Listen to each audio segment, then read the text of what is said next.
Remember Magnus Hirschfeld, who came not long after.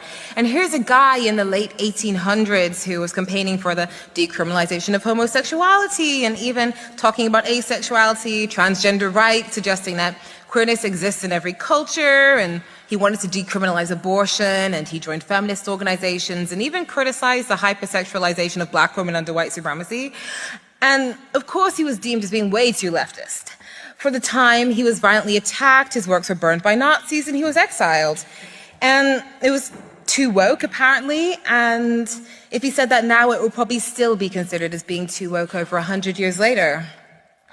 And I'm so glad that those people went too far back then, because in hindsight, it really wasn't that far.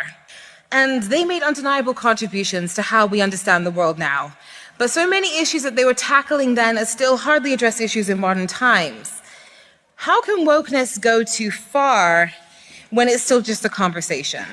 A conversation that isn't as new as discourse makes it out to be. A conversation trying to change issues that still haven't been solved. We could debate for hours about what too far means, but I'm sure we could all agree that for something to go too far, it has to actually go somewhere.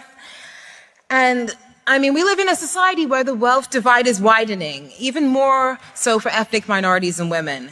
Conversion therapy for LGBTQIA+ people is still legal.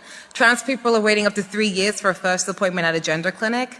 Black women are 4 times more likely to die in childbirth than white women, and rape prosecutions in England and Wales have fallen by 70% despite the Me Too movement, even though more sexual assaults are being recorded. Things have improved, but not that much. Not enough for us to start demonizing progress and new ideas. And I'm not saying that every new idea and outcome is going to be a keeper. There's going to be some outliers, some extremes, and I'm sure that the opposition is going to zoom in on those examples because outliers is all they really have, because nothing that substantial has happened.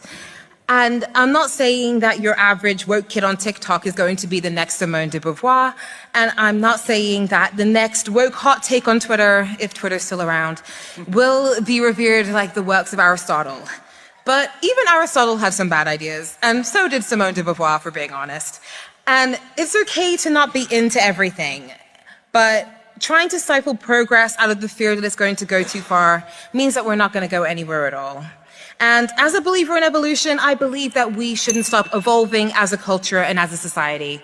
So I hope that the House applies that empathy to the everyday realities of marginalized groups and less to the panic-stroking headlines of the mainstream media and clickbait headlines on YouTube channels. Thank you.